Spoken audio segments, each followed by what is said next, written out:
What's going on, man? So, ayos na ng ating truck. Nawala na yung check engine light. So, ngayon, ang pupuntahan ko ay dyan sa may Chicago, Illinois. Pero pupunta muna ako ng Scarborough para mag-trailer switch. Kukunin ko yung loaded trailer. And then bukas, i-deliver ko sa Chicago. Lapit lang yun. Woo! So, kunin na natin ating trailer, man. Condition na sa Pete, man.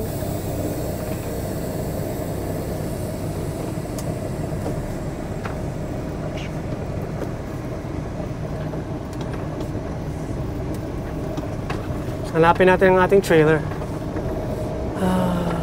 Okay, so 90011.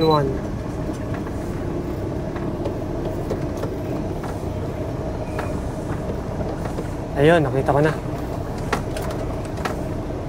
Atrasan natin to ngayon.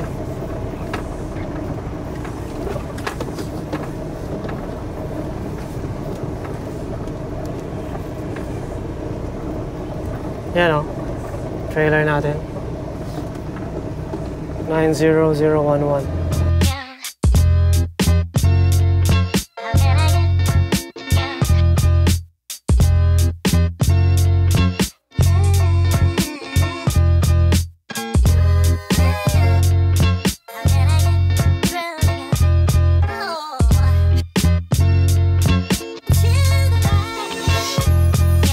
So yun, ayos na ang ating trailer. And na-check na natin yung likod, yung taas. Ready na tayong lumarga, no? So, let's get it on, man!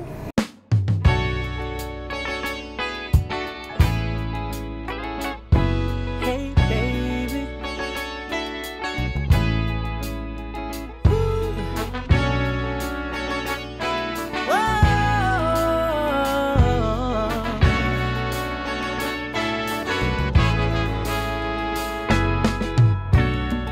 Can I tell you what's on my mind? 'Cause I've been thinking about it for quite some time. Hey, can you give me a moment to declare my love? Can I tell you what's on my mind? Can I get a chance to let you know you're my heart's desire, and I love you so. Will you stay right here, or will you run away if I tell you what's on my mind? I know we're more than friends, but less than lovers. This is not the end, there's much more to. You know, nandito ako ngayon sa Chicago, Illinois. Dito ako nagpalipas ng gabi. Naging maayos naman ang ating stay dito, no? Walang nangyaring hindi maganda. Kita nyo, ako lang nag-iisang truck dito. So, naging mapayapa at tahimik ang ating gabi. 19 hours na akong nandito sa tank wash. Matagal lang in between loads natin, pero kahit na matagal na ako ditong naghihintay, walang problema sa akin. Kasi napakaganda ng ating backhaul pabalik ng Canada. Dahil ako po ay magbabalik sa prairies, man. Yes! Tagal na pala kong hinintay ito, man. Kung hindi nyo po maitatanong, ang prairies po na sinasabi ko ay ang tatlong probinsya ng Canada. Yan po ay ang Manitoba, Sask, and Alberta. So yung load ko na kukunin mamayang alas 12 ng tanghali ay dito nga sa downtown Chicago. Dadalhin ko siya sa Red Deer, Alberta. After ng delivery ko sa Red Deer, bababa na ulit ako sa Calgary para mag-tank wash.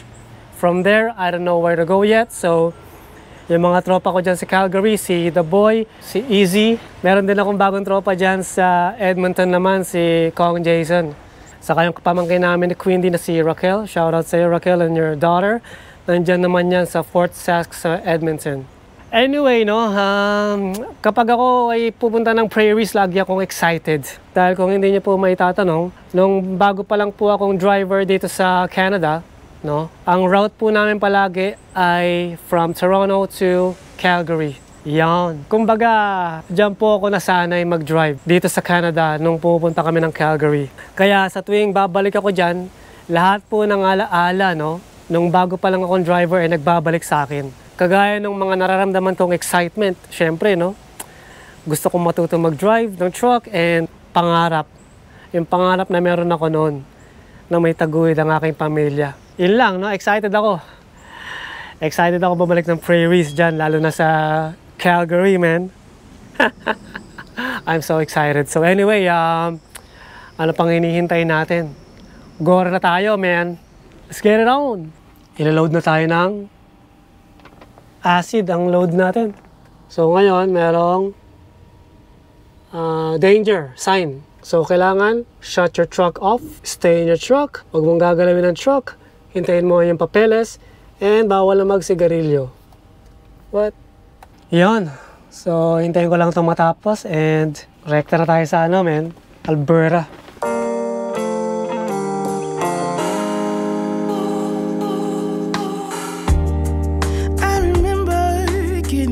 Up in myself, that thing of loving was for everybody else.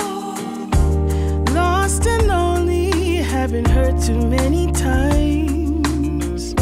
Gave up on hoping, thought I'd never get it right.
Yun na. Oh, sarap naman. Tahimik. Tahimik dito, man. So nakarating na ako dito sa Carpio, North Dakota. Mga 1 oras na lang nandun na ako sa North Portal, Sask, Canada, no? Dito na ako magpapalipas ng gabi. Wow, ang ganda ng panahon dito, man. Tsaka ang tahimik. Talagang magiging masarap ang aking tulog ngayong gabi. Ito yung truck stop na Cenex or Cenex. So, ang ganda. Maganda dito. May katabi tayong Highlights Motor Group. Dito na ako magpapalipas ng gabi. Wow, ang ganda ng panahon. Tahimik, malamig. Yan ang panalo, men. Masarap ang tulog natin ngayong gabi. So, anyway, bukas ng hapon, nandyan na ako sa Calgary, Alberta. Mga 10-hour drive na lang to eh. Pagdating ko sa Calgary, mag-reset ako and then magde-deliver na ako. Grabe, no? Sobrang country dito. Talagang farming ang ikinabubuhay ng mga nakatira dito sa lugar na to. Talagang ito yung tinatawag na good old American country. This is what trucking is all about too. Kasi syempre pag nag-farm sila, talaga namang mga trucks ang mag-transport ng mga finarm nila patungo sa mga syudad. Anyway, tutulugan ko na to, men. Magkita-kita tayo bukas sa Calgary and good night, y'all.